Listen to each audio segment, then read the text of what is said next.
The morning started the way most of mine do, quiet, practical, a little rushed.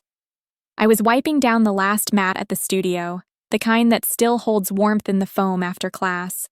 The room smelled faintly like eucalyptus spray and damp towels. My phone buzzed on the shelf beside the speaker. I didn't look right away. I was still stacking blocks, still putting everything back where it belonged. When I finally checked the screen, it was a text from my stepmother. "We need to talk about the wedding." That alone didn't scare me. What made my stomach drop was what came after it, in the same soft, polite tone she uses when she's already decided the outcome. "You always step up, Megan." I read it twice. Then I set the phone face down, like that would keep the words from getting into my body. Later, at my sister's wedding, a security guard would stop me on the stone steps and hold up a clear sleeve with 2 photos inside. My kids' school portraits, their faces stamped in thick black ink. "Do not admit." My 7-year-old would look up at me and ask, "Mom, did we do something bad?" I wouldn't answer him. Not because I didn't have words, because I did. But I already knew the only thing that would matter was what I'd saved, what I could prove, and who would see it first. And I knew one more thing, even then. By sunset, someone else would be the one scrambling for calm. I teach yoga for a living, morning classes at a small studio outside Austin, private sessions in the afternoon, and a few online clients after the kids go to bed. It's steady work, quiet work, the kind of day where you can hear your own thoughts if you let yourself. My husband, Cole, jokes that I picked the most peaceful job possible and still managed to carry stress like a second bag. He's not wrong. We live in a townhouse that never quite stays tidy. There's always a single sock on the stairs, a cup by the sink that nobody claims, a shoe basket full of mismatched pairs. It's not a magazine house, but it's ours. Our son, Ben, is 7 and has a phase for everything. Right now, it's dinosaurs and flashlights. He carries a little dinosaur flashlight like it's a tool he might need at any moment. Our daughter, Mia, is 4 and calls strawberries red moons. She talks to the cat like it's a cousin. The mess, the noise, the little routines. It's the kind of chaos that feels safe. My family doesn't. My dad, Robert, remarried when I was 13. He used to say, "Family is everything," in that gentle, tired voice of his. Over time, I realized what he really meant was, "Don't rock the boat." My stepmother, Celine, runs life like a brand. Everything looks curated when you're outside of it. The meals are always plated. The lighting is always flattering. Even her kindness has a shine to it, like it's been polished. And then there's my half-sister, Tessa. She's 27, pretty in a way that photographs well, and she lives half her life online. Lifestyle creator is what she calls it. Everything in her world is soft neutrals and clean lines and captions about gratitude. She's the type of person who can hold a coffee cup and make it look like a sponsor deal. Growing up, Selene called me the strong one. People think that's a compliment. In our house, it was a role. It meant I could carry things, handle things, absorb things. It meant I was the one who could be asked, pushed, leaned on, without complaint. If Celine wanted the house calm, she'd send me to soothe Tessa when she cried as a toddler. If Dad wanted the evening peaceful, he'd look at me like I could swallow whatever I was feeling and make it easier for everyone else to breathe. So when Celine called in May and said, "We need to talk about the wedding," I already knew what was coming. I was back at the studio, spraying down the mirrors. The air was warm from class, the kind of heat that makes your skin feel clean. Celine started the call the way she always does, pleasant, organized, almost musical. Then her tone shifted, heavier but still gentle, like a hand on your shoulder. "Tessa's venue needs the deposit this week," she said. "They're holding the date until Friday." I didn't answer right away. Silence has always bought me a few seconds in that family. If I stay quiet long enough, sometimes they fill the space with the part they don't want to admit. Celine sighed softly, like I'd disappointed her by not immediately offering to fix it. "You always step up," she said. There it was, the line that turns me into a solution. That night we had dinner at their house. Celine's table looked like a staged photo. White napkins, perfect glassware, a centerpiece that smelled expensive.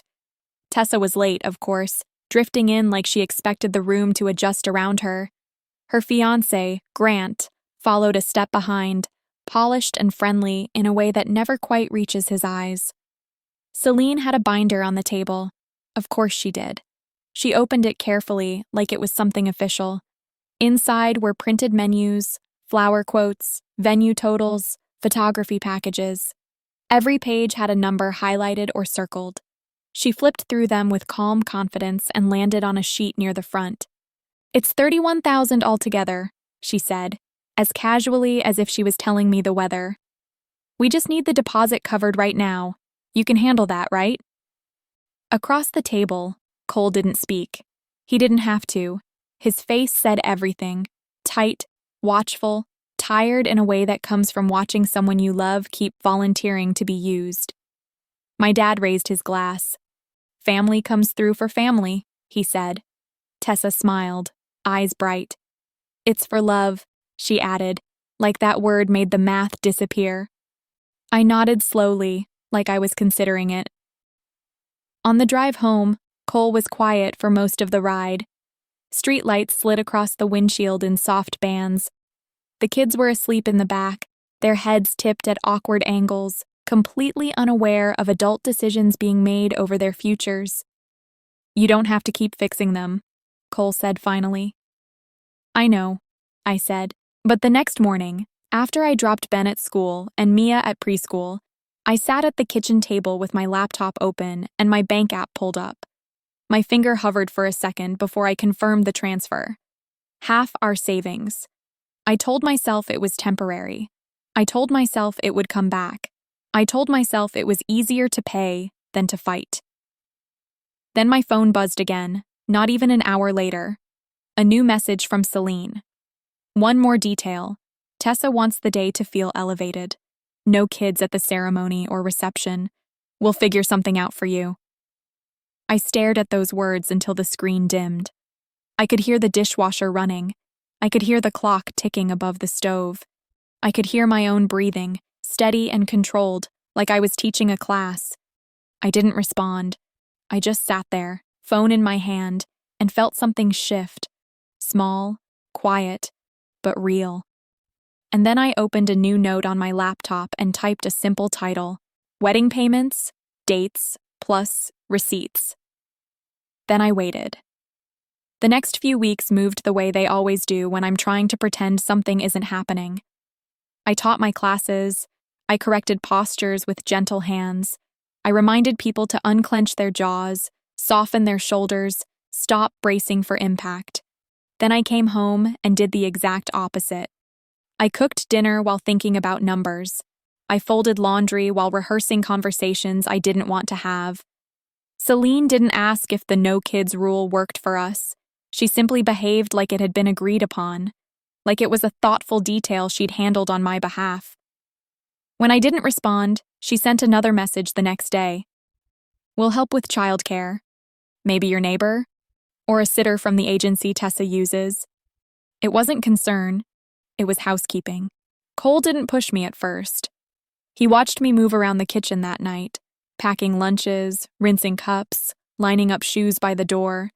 He waited until the kids were upstairs and the house had quieted into its nighttime hum. "They don't want our kids there," he said, keeping his voice low, like Ben might hear through the walls. "It's her wedding," I said automatically. Cole leaned on the counter and looked at me for a long moment. "And you're paying for it." I didn't answer. I opened the fridge and stared inside like there might be a better response behind the milk. The truth was, I'd spent most of my life explaining them to other people. Explaining Dad, explaining Celine, explaining Tessa. When something hurt, I'd turn it into logistics. If I could make it sound reasonable, it wouldn't feel so personal. That was the trick in our family. You made everything sound normal. By the end of that week, the requests started coming in again. They didn't arrive as requests. They arrived as time-sensitive problems only I could solve. A message from Tessa at 10:42 p.m. "Hey Meg, Florist needs a retainer tonight or they release our date. Can you just cover it and I'll Venmo later? An email from Selene the next morning. The string duo has a special rate if we pay by noon. It's a steal. I'd hate for Tessa to miss it. Then another. Venue coordinator says we need to confirm linens by Friday. Deposit required. Every time I paused, the same phrase surfaced. You always step up. I would stand at the studio front desk, a line of people waiting to check in, and feel my phone vibrate in my pocket. I'd smile. I'd hand someone a towel. I'd say, of course, like nothing was wrong. Then I'd go into the back office, open my banking app, and watch our balance shrink. The note on my laptop grew longer. Venue deposit, $12,800 catering installment, $8,950 florist retainer, $2,250 string duo, $1,950 DJ deposit, $1,500 content team deposit, $20,500. I copied confirmation numbers. I saved screenshots. I dropped everything into a folder labeled receipts, like I was preparing taxes.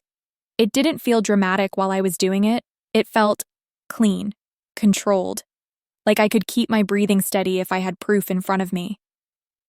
Cole noticed the folder one night when my laptop was open on the dining table. He didn't ask right away. He sat down across from me and watched me add another line. You're documenting, he said. I nodded once. That's good, he said quietly, because if you don't, they'll rewrite it later. I didn't argue. That was the first time I didn't defend them. A few days after that, Selene invited us to a planning dinner. That's what she called it. It was really a progress check, a way to keep me in the role. Tessa arrived late again, gliding into the room wearing a cream blazer and that glossy smile she uses in photos.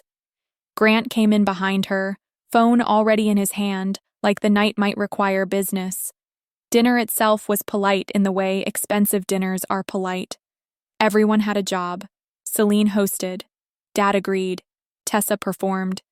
Grant nodded like he approved of the room. And I sat there, smiling softly, feeling like I was watching myself from across the table. Halfway through, Selene cleared her throat and slid a printed sheet toward me. It was titled, Final Vendor Locks. At the bottom, a total was bolded. I stared at it for a second, then looked up. We're almost there, Selene said warmly. Just a few final commitments. Tessa reached for her water glass and said, It's going to be perfect. Dad gave me that familiar look, pleading, quiet pressure, like he was asking me to keep things easy for him. Grant finally spoke. My parents are covering some of the bar package, he said, but we need to close out the content team and the late-night add-on. Late-night add-on, like the wedding was a product upgrade. Selene tapped the paper lightly. The content team needs the remaining amount by Friday, she said, or they give the slot away. I let the silence stretch for a beat. Cole's knee touched mine under the table. Not a warning, just contact. A reminder that I wasn't alone in the room. I'll think about it, I said. Selene's smile stayed in place, but it tightened at the corners. Megan, she said softly, as if I was being emotional. You know how stressful weddings are. I looked at her and let my voice stay calm. Then maybe you should have planned better. The table went quiet in the smallest way, like someone lowered the volume by one notch. Dad blinked. Tessa's mouth parted slightly, surprised. Grant's eyes flicked up from his phone for the first time. Selene held her expression, but I saw it. A flash of something sharp behind the polite surface. I didn't say anything else. I picked up my fork and took a slow bite, like we were still having a normal dinner. On the drive home, Cole exhaled like he'd been holding his breath for weeks. That, he said, almost to himself, is the first time I've heard you talk to her like she's just a person. I watched the road and kept my hands steady on the wheel. I didn't raise my voice, I said. No, Cole replied. You just didn't bend. That night, after the kids were asleep, I opened my laptop again.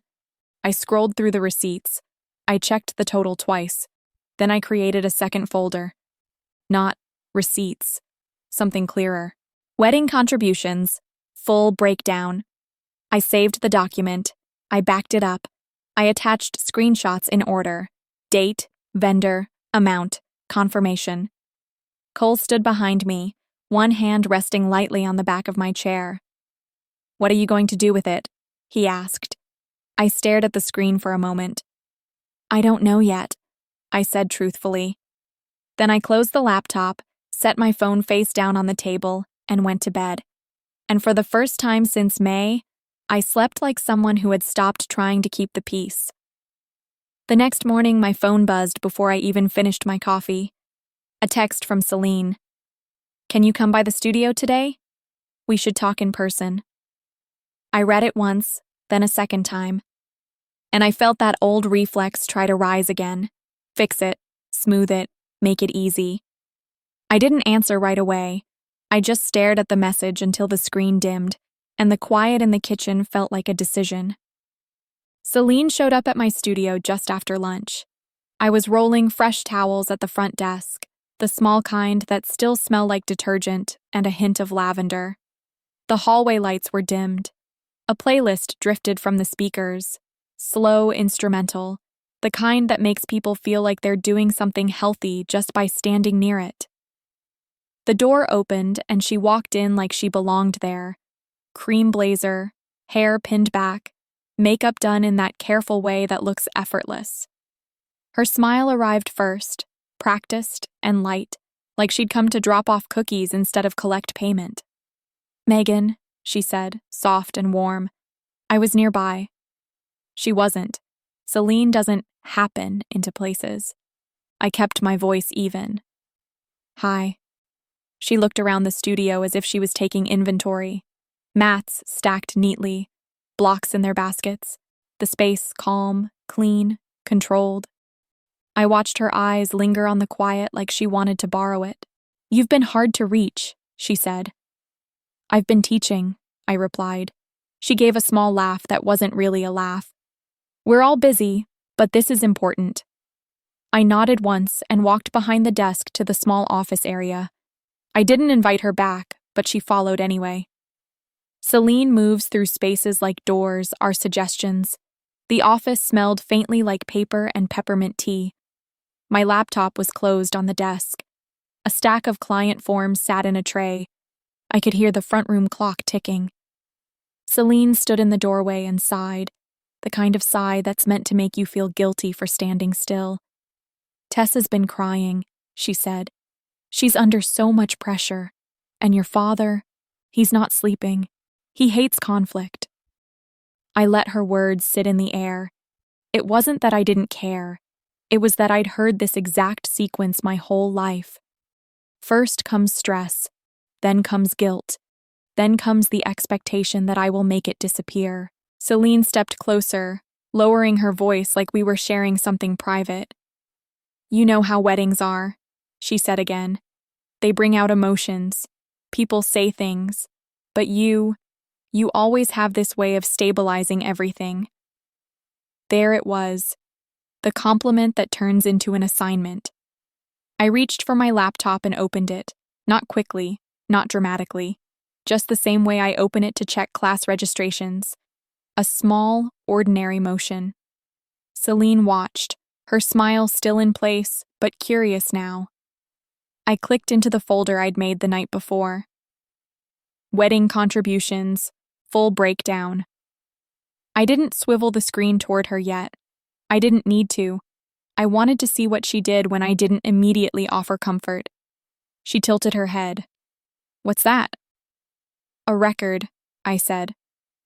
Celine's smile faltered just for a second. Then it returned, slightly sharper. "Oh, sweetheart," she said gently. "Is this about money?" I looked at her. "It's about facts." She exhaled as if I was being unreasonable. "You're taking this so personally." I kept my hands on the keyboard, steady. "You told me my kids aren't welcome. That's personal." Celine's eyes narrowed a fraction, like she didn't like hearing it said out loud. "It's not that they aren't welcome," she corrected smoothly. It's just that the venue isn't ideal for children. The wedding is very elevated. There will be glass, candles. It's an adults-only rule, I said. It's a vision, Celine replied, as if that word made it kinder. I stared at her for a moment and realized something simple. She wasn't uncomfortable with the cruelty. She was uncomfortable with it being named. Celine softened her tone again. Megan, you've always been the mature one. You understand that we're trying to give Tessa the day she deserves. I finally turned the laptop slightly, just enough that she could see the rows: date, vendor, amount, confirmation. Celine's eyes flicked down and then back up quickly, like the numbers might stain her. You've really kept track, she said. Yes, I answered. She lifted her chin. I don't see why that matters right now. It matters because you're still asking, I said. And because you're asking the person whose children you're excluding. Celine's mouth tightened. She took a step closer and lowered her voice again, the way she does when she wants to sound caring while delivering a warning. You don't want to do something you'll regret, she said. Your father won't take this well. Tessa will remember this forever. I nodded once, calm. I've remembered things forever too. For a brief moment, her mask slipped. Not fully, but enough. I saw irritation underneath the polish, the feeling that I was stepping out of my assigned role. Then she leaned in slightly and said, very softly, You're overreacting. It's just money. I didn't raise my voice. I didn't argue. It's not just money, I said. It's respect. Celine stared at me like she wasn't used to that word being directed at her. Then she did what she always does when she can't control the conversation. She tried to end it with authority. We can discuss all this after the wedding, she said. Right now, we need the final payment by Friday. The content team won't hold the slot. I looked down at the screen, then back up. I'm not sending anything else, I said. Celine blinked. Excuse me? I've contributed enough, I replied. I'm done. The room went very still. Celine's expression stayed composed, but her eyes hardened. You're choosing to abandon your family, she said, almost kindly, like she was diagnosing me. I rested my palm on the laptop, not closing it, just grounding myself. No, I said. I'm choosing to stop being used. Her nostrils flared slightly. She took a breath and changed tactics again. If you do this, she said, you're going to embarrass everyone. I met her eyes. That's not my job to manage anymore. Celine stood there for another 2 seconds, then turned sharply and walked out without saying goodbye. The door clicked behind her, clean and final. I didn't chase her. I didn't call after her. I sat down in my chair and noticed my hands were shaking, just a little. Not fear. More like my body was realizing it was allowed to let go. A minute later, my phone buzzed. A text from my dad. Can we talk privately, kiddo? Please. I read it, then set the phone face down on the desk. I didn't answer him either. Instead, I opened a new email draft and typed 4 words into the subject line. Wedding contributions. Breakdown attached. Then I just sat there, cursor blinking, listening to the quiet of my studio like it was holding its breath with me. I didn't send the email right away. I sat with it open for a while, watching the cursor blink like it was waiting for me to decide what kind of person I was going to be next. Outside the office, I could hear a new class arriving. Low voices, shoes scuffing on the mat, the soft zipper sound of gym bags opening. Everything normal kept moving. That helped. I took a slow breath and made myself do what I tell my students to do when they're overwhelmed. Reduce it to steps, not feelings. Steps. Step 1. Make the record complete. Step 2. Put the terms in writing. Step 3. Stop talking in circles. I clicked back into the folder and checked every line again, like I was auditing someone else's life. Date, vendor, amount, proof. Then I wrote the email the way I write studio policies, clear, plain, and not open for interpretation. To Celine, Dad, Tessa, Grant. Subject, wedding contributions, breakdown, balance, and repayment. I attached the spreadsheet and a PDF packet of screenshots in order. I kept the language clean, no accusations, no speeches, just reality. I wrote, total paid by me to date, $29,650 payment dates and vendor details. Attached children excluded from event I financed. Confirmed by text. Then I added one paragraph that mattered most. As of today, I will not be contributing further to wedding expenses. I expect repayment of the amount listed above in 12 monthly installments, beginning next month. Payment schedule can be discussed by email only. I stared at that last sentence for a moment. By email only. That part wasn't petty. It was protective. Phone calls in my family are how stories get edited in real time. Emails don't let them rewrite my words while I'm still speaking. I read the whole thing twice. Then I read it a third time out loud in a calm voice, just to make sure it sounded like a person and not a threat. Cole called while I was still sitting there. His name lit up on the screen. I picked up. You okay? He asked. I'm steady, I said. I'm about to send it. There was a pause, then his breath, quiet in the receiver. Good. Don't add anything extra, just facts. I know, I replied. I hit send. The email disappeared into the outbox, and for a second, I felt nothing. No rush, no relief, just the quiet after a door closes. Then my phone started buzzing like it was alive. Dad called first. I let it ring out. Celine called next. I didn't move. A minute later, Tessa texted, Are you serious? I didn't answer. Another text arrived immediately, like she was trying to keep me from thinking. Why are you doing this right now? It's my wedding week. I set my phone face down and stood up. I walked out to the studio floor and taught the next class like my life wasn't cracking open in slow motion. I cued breath. I adjusted shoulders. I counted holds. I spoke calmly about control and release, and I kept my own face neutral. After class, I checked my email. There were already replies.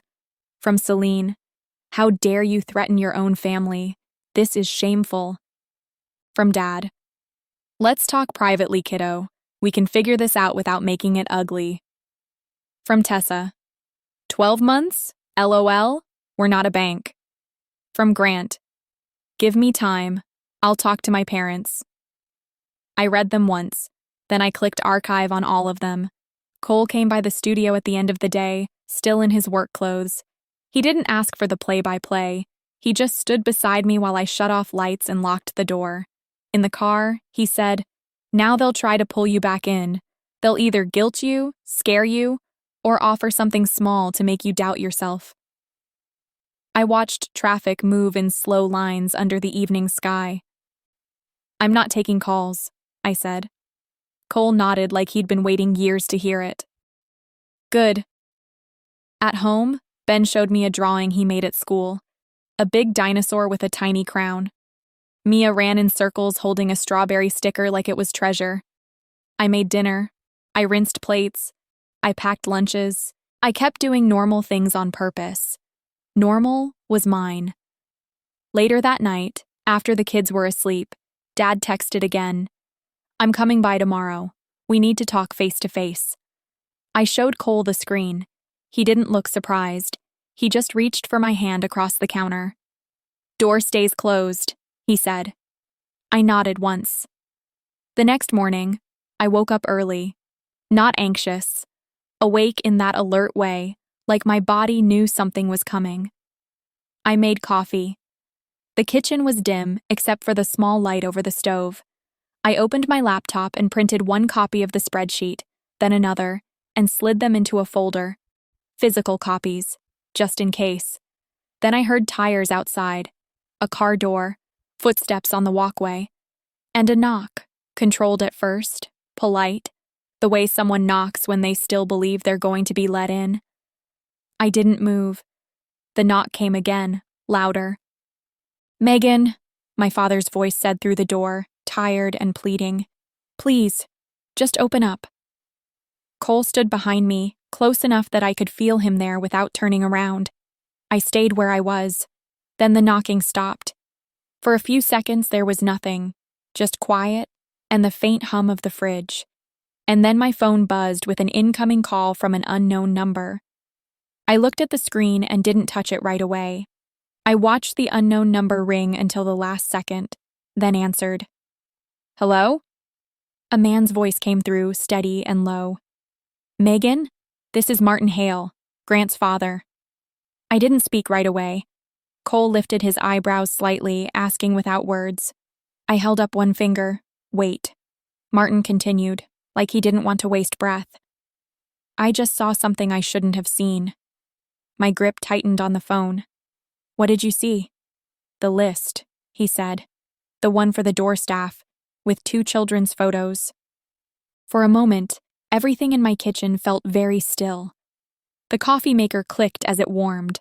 The clock kept ticking. My throat went tight anyway. "I didn't send that," I said. "I know," Martin replied. "The file came from Selena's coordinator. My wife forwarded it to me because she thought it was a mistake. It wasn't." Cole's hand rested lightly on my shoulder, not to hold me back, just to keep me anchored. Martin's voice didn't rise. It didn't need to. "I'm calling to tell you I'm ending my involvement in this wedding," he said. "My family won't be part of something that blacklists children." I looked down at my own kids' drawings taped to the fridge. Ben's dinosaur with a crown, Mia's crooked hearts. My voice stayed even, but it took effort. "What does that mean?" I asked. "It means I'm pulling our payments," Martin said. "If there's anything refundable on our side, I'm clawing it back. And I'm telling Grant he can explain to you how he's going to repay what you fronted." I didn't thank him. I didn't beg. I didn't soften anything. I simply asked, "Why are you calling me and not them?" Martin paused for half a beat. "Because they'll treat this like a misunderstanding. You won't. You'll treat it like a record." That word landed cleanly. Then he added, "They're going to come to your house today. Celine will try to charm her way in. Your father will try to guilt his way in. Don't open the door. Keep it in writing." He said it like a recommendation, not an instruction. "Okay," I replied. "One more thing," Martin said. "Forward me your spreadsheet and your receipts. I want the numbers. I don't want their version." "Understood," I said. He hung up without ceremony. Cole exhaled slowly. "That's the first adult on their side who's acting like an adult," he said. I nodded once, then set my phone down on the counter, face down. I didn't want to watch the screen light up like a siren. We didn't open the door when the next knock came. It started polite again. A short, controlled knock, like the person believed they still had status. "Megan?" Celine called through the wood, voice warm and careful. "Let's be reasonable." Cole and I stood in the kitchen without moving. Ben's cereal bowl sat half-finished on the table. Mia was upstairs with cartoons, still in pajamas. The knock came again, harder. "This can be fixed," Selene said. "We're all under pressure. Don't do this today." Then my father's voice, smaller than it should have been. "Kiddo, please, just open up." I didn't answer because answering is how it starts. One sentence becomes a conversation. A conversation becomes a rewrite. Cole looked at me. "Email only," he said softly, reminding me of my own rule. I nodded. Then I walked to the laptop and opened the email thread again. I forwarded the spreadsheet and the PDF packet to Martin Hale with a short note. Attached is the full breakdown of what I paid, with confirmations. Total $29,650. Celine and Tessa have confirmed in writing that my children are not permitted at the event. I didn't add emotion. I didn't add commentary. Facts only. By the time I hit send, the knocking had stopped. In its place came buzzing, calls, voicemails, texts. I didn't check them. I made grilled cheese for Ben and cut Mia's into small squares. Ben dipped his in ketchup and told me, very seriously, that dinosaurs probably wouldn't like weddings because of the noise. Mia sang to herself at the table, something about red moons and butterflies. Normal life kept moving. I let it. At 2:18 p.m., my voicemail filled with Celine's voice. I didn't listen yet. At 2:41, my father texted again. "You're humiliating your sister." I stared at the screen until the anger rose in my body, then faded into something calmer. I typed one sentence back. "This is not humiliation. This is accounting." Then I put the phone down again. Around 4, an email came from Grant. The subject line was just one word. Please, I opened it. "Megan, my dad is furious. I didn't know about the kids' photos. I swear. Celine said it was venue policy. I'm trying to fix this. Can we talk?" I didn't reply immediately. I forwarded the email to my folder, then opened a new message addressed to Celine, Dad, Tessa, and Grant. I wrote 3 lines. Communication will be by email only. The repayment schedule remains 12 installments starting next month. If you want to dispute any line item, do it in writing with evidence. I stared at the message for a moment before sending it, letting myself feel how simple it looked, how adult it sounded, how unlike the old me. Then I sent it. For a while, nothing happened. The house stayed quiet except for the dryer tumbling towels. The late afternoon sun slid across the kitchen floor in pale stripes. Cole cleaned the counter without being asked. At 5:07 p.m., a new email arrived. From Martin Hale. Subject: Refunds plus. Next steps. I clicked it open, and my eyes went straight to the attachment. A refund summary, numbers, vendor names, amounts being reversed, and one line at the bottom that made my stomach drop again, not from fear, from clarity. Grant will repay the remaining balance. If he refuses, I will cover it and collect from him myself. I didn't move for a long moment. Cole came behind me and read over my shoulder. He didn't smile. He just nodded once, slow. "That's leverage," he said quietly. I kept my eyes on the screen. Outside, the sun was starting to lower, turning the sky soft and orange. Ben and Mia were upstairs playing, their footsteps thudding lightly across the hallway. I closed the laptop gently, like closing a file at work. Then I sat at the table and waited, because I knew the next move wouldn't be mine. It would be theirs. The next morning, the first refund hit my account. It wasn't the full amount, and it wasn't fast enough to erase what had already happened, but seeing the deposit line, clean, official, undeniable, did something to me. It made the whole situation feel real in a way that emotions never had. Numbers don't get charmed, they don't get guilt-tripped, they don't get rewritten. Cole poured coffee and slid my mug toward me without asking if I wanted it. Ben was at the table building a dinosaur out of toast crusts. Mia was humming to herself, lining up strawberries on her plate like she was arranging something important. The house smelled like coffee and cereal and the lemon dish soap we always buy. Normal, steady life. Then my phone buzzed again. An email from Celine. Subject: You've taken this too far. I opened it and read it once. A long paragraph about how I was making a private matter public, how I was attacking family, how I was jealous of Tessa's happiness. It was the usual playbook, just typed instead of spoken. At the end, she wrote, "If you had just talked to us like an adult, none of this would have happened." I didn't respond. Instead, I forwarded it into the folder. Evidence doesn't need replies. It needs a place to sit. At 10:12 a.m., my dad showed up again. This time the knock was softer, shorter, less confident. Cole looked at me across the counter. "You want me to handle it?" "I will," I said. I opened the door, but I didn't invite him in. I stood in the doorway so the conversation stayed where I could end it. My father looked older than I remembered from a week ago. His shoulders were rounded slightly, his eyes tired. He held his hands like he didn't know where to put them. "Hey, kiddo," he said, trying for warmth. "Hi," I replied. He glanced past me into the house like he was looking for the version of me who would step aside and make space. I need you to understand, he began. This got out of hand. I kept my voice level. They printed my kids' faces. Dad flinched slightly, like he didn't want to picture it. It was probably a coordinator, he said quickly. A misunderstanding. Celine wouldn't. It came from Celine's side, I interrupted, still calm. And Tessa defended it. She called it the vibe. My dad opened his mouth, then closed it.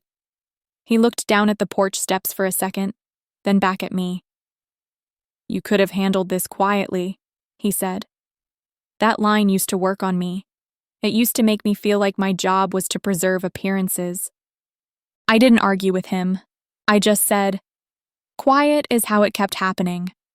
He rubbed his forehead like he had a headache. Megan, it's a wedding. People are stressed. I nodded once. My kids aren't a stress. They're my family. His eyes flicked up, and for a moment I saw confusion there, like he didn't know how to respond when the hierarchy shifted. I don't recognize you, he said softly. I didn't take that as an insult. I let it sit. I know, I answered. That's new. He stood there in silence for a few seconds. I didn't rush to fill it. Finally, he exhaled and said, Tessa feels humiliated. I looked at him, steady. Ben asked me if he did something bad. Dad's face tightened, like the sentence finally landed where it was supposed to. He swallowed. I didn't know it was that explicit. It was, I said. And now it's documented. He nodded once, a small movement, not agreement, not apology, something closer to surrender. What do you want me to do? He asked. I didn't soften. I didn't punish. I gave him the truth. I want you to stop asking me to absorb things so everyone else can stay comfortable, I said. And I want the repayments to continue as agreed. Dad blinked. You're really going through with this? Yes, I replied. He looked at me for a long moment, then gave a small nod, like he was acknowledging a rule he couldn't bend. Okay, he said quietly. I'll tell Celine. I didn't thank him. I didn't hug him. I just stepped back slightly. He turned and walked down the steps without slamming the gate. That was, in our family, progress. A few hours later, a screenshot arrived from my cousin. Celine had posted a long Facebook caption about protecting your joy from jealous people and boundaries against toxic energy. It was written to sound wise, vague enough for strangers to clap, and specific enough for family to understand who she meant. I didn't comment. I didn't defend myself. I didn't explain. I archived the screenshot in the folder, then went back to work. That afternoon, an email came from Martin Hale again. He'd attached an updated refund ledger. He'd recovered a few more deposits on his side and sent them directly to me. The email was short and blunt. Applied refunds total, $6,300. Balance remaining, $23,350. Grant will cover monthly payments. If he doesn't, I will. This will be settled. Seeing that sentence in writing did something else too. It shifted the story away from my family's emotions and into someone else's standards.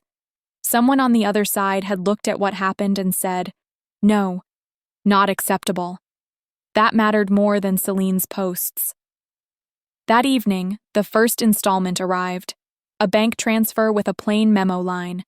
Payment 1, no apology, no warmth, just compliance. I stared at it for a few seconds, then closed the app. Cole came into the kitchen and leaned against the counter. It started, he said. I nodded. It did. The months that followed were quieter than I expected. Not peaceful, quieter. Tessa's communication came in waves. One week she was furious. The next week she was sentimental. Then she was bargaining. One text read, "Can we just talk like sisters?" 10 minutes later, wow. Ignoring me. Okay. Then a selfie of her with puffy eyes and the caption, "This is what you did to me." I didn't respond to any of it. I kept teaching. I kept going home. I kept making lunches and folding towels and living the life that was real. Once, in late summer, Tessa showed up at my studio. She stood by the door with sunglasses on and her hair pulled into a tight bun. Her hands were trembling slightly, like she'd worked herself up in the car. I walked out from the back hallway and met her at the front desk. I didn't invite her into the office. We stood where my students could see us, where the lighting was bright, where she couldn't turn it into a private scene. She took off her sunglasses. Her eyes were swollen. "You really did this," she said, voice thin. I kept my tone even. "I wrote it down." "You made me look like a monster," she whispered. I didn't correct her. I didn't accuse her. I just said, "You approved the rule." Tessa flinched. "Mom said it was venue policy." "It wasn't," I replied. "And even if it was, you chose it." She looked down at the floor, then back up. "So what now?" This was the moment where the old version of me would have offered something: comfort, forgiveness, another chance to be needed. I didn't. I gave her a boundary that could actually hold. "We say hello at birthdays," I said. "We don't exchange money, we don't use guilt as love, and my kids are not negotiable." Her mouth trembled. "Grant and I got married at the courthouse," she said suddenly, like she was trying to regain control. "Last month." I nodded once. "Okay." She blinked, surprised that it didn't hurt me. "You weren't invited," she added. "Good," I said, and meant it. Tessa stared at me, like she'd expected tears and got nothing but calm. Then she exhaled, long and shaky, and for the first time, she looked tired in a real way. Not influencer tired, but human tired. "I didn't think they'd actually do the photo thing," she said, quieter. I didn't soften my face. "But you let it happen." She swallowed and nodded once, like she was finally hearing the sentence. Then she put her sunglasses back on and walked out without another word. After that, the payments continued. Month 2, month 3, month 4. Each time, the transfer landed with a memo line that tried to sound casual. Payment installment for closure. I didn't respond. I didn't thank anyone. I kept the ledger updated. I kept the record intact. By the 9th month, the final payment came through. A clean deposit. The balance finally at 0. Martin sent one last email that same day, short as always. "Final vendor credits applied. Your balance is settled. You did right by your children." I read that sentence twice. Then I closed the laptop and sat in the quiet for a long moment. Not because I felt triumphant, because I felt finished. That night, I opened the original note file and typed one last line at the bottom. Balance. $0. I didn't delete it. Some records deserve to stay. And a week later, my dad sent a message that surprised me. "Barbecue on Sunday, if you want to come. No pressure." I stared at it for a while, not because I didn't know what to say, but because I noticed something new. He hadn't asked me to fix anything. He'd just offered. I looked at Cole across the kitchen. He was drying plates, moving slowly, letting me decide. "We can go," I said finally. "For the kids." Cole nodded. "On our terms." I agreed. And on Sunday afternoon, we drove over with a bowl of fruit salad and a small pack of paper plates, like we were entering a place that used to own me. As we pulled up, I saw my dad at the grill, smoke curling into the air. He looked up when we stepped into the yard. He didn't smile too wide. He didn't rush. He just nodded, like he was trying to act like a normal father. Ben ran ahead with his dinosaur flashlight. Mia followed, calling the backyard, the big outside. My dad crouched slightly and asked Ben about school. He asked Mia what her favorite color was. He listened like he was learning, not performing. Then his eyes came back to mine. "You're different," he said quietly. I held his gaze and didn't argue. "I'm better," I replied. He nodded once, slow, like a door had opened and he wasn't sure if he deserved to walk through. We stayed for an hour, maybe 2. Celine didn't come outside. Tessa didn't appear. I didn't ask where they were. We ate burgers. Ben spilled juice. Mia insisted the pickle slices looked like little green moons. Ordinary chaos. On the drive home, the sky was turning soft orange, and Cole reached across the console and squeezed my hand. "You didn't fix them," he said. I looked out at the road ahead. "No," I replied. "I fixed me." When we got home, Ben chased Mia down the hallway, both of them laughing. Towels fell from their hooks, shoes scattered by the door. The same messy warmth, the same life. This time, it felt like peace, not silence. And later that night, when the house was quiet again, I made tea and stood at the sink, watching the steam rise. Some people still say I overreacted, that it was just a wedding. That family is complicated. But those people have never seen their children's faces printed under the words, "Do not admit." I didn't slam doors. I didn't yell. I didn't beg. I just stopped standing where I was told to stand. And that was enough.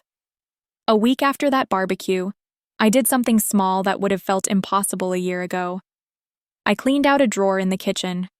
Not because it was messy, everything is messy when you have kids, but because I wanted order in a place I actually control. I dumped out rubber bands, old birthday candles, mismatched batteries, and the tiny plastic toys that somehow migrate into every corner of our home. Mia sat on the floor beside me, handing me things one by one like she was helping with an important project. "This is trash," she said solemnly, holding up a broken crayon. "Yes," I told her. "That one goes." Ben wandered in, shining his dinosaur flashlight into the drawer like he was inspecting it. "What's this?" he asked, holding up a tape measure.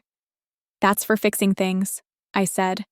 He nodded like that made perfect sense, then set it gently on the counter. Cole walked past, paused, and watched me for a second. "You okay?" he asked. "I'm fine," I said. And I meant it in a way I hadn't before. Not the old fine that was actually surrender, just fine. After I finished, I wiped down the counter and made tea. Chamomile, the kind that smells like clean grass. I stood at the sink while it steeped and watched the steam rise, slow and steady. I thought about how quiet can be 2 different things. For most of my life, quiet meant I was being good. It meant I was absorbing the sharp edges so everyone else could keep smiling. Now quiet meant something else. It meant I didn't need to explain myself to people who were committed to misunderstanding me. It meant I didn't need to argue for basic respect. It meant I could choose where my energy goes. Some evenings, my dad texts about the kids. Simple questions. What Ben is learning in school. Whether Mia still calls strawberries red moons. He doesn't say much about Celine or Tessa, and I don't ask. We see them sometimes at family gatherings. I keep it civil. I keep it short. I don't rehearse my boundaries anymore because I don't need to. They're just the way the world works now. Hello at birthdays. No money, no guilt disguised as love. And my kids stay where they belong, beside me. The payments ended months ago, but the lessons stayed. Every now and then, I still think about those photos. Not because I'm stuck on them, but because they remind me how clear some moments are. How unmistakable. Ben doesn't remember all the details. He remembers the drive. He remembers stopping for ice cream afterward, because Cole pulled into a little place off the highway without saying much, and we sat at a picnic table while the sun slid down behind the trees.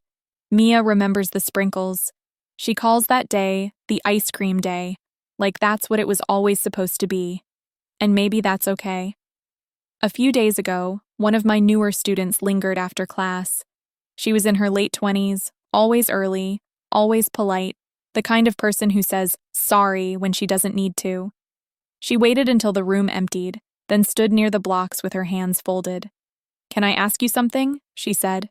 "Sure," I told her. She hesitated, eyes down. "How do you—" "Stop doing it," she asked. "The stepping up, the fixing, the paying for everyone's peace."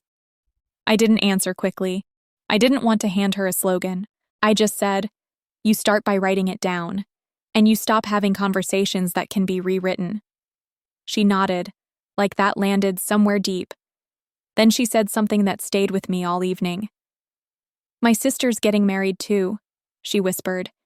And my mom keeps saying it's adults only, like my little boy is a problem.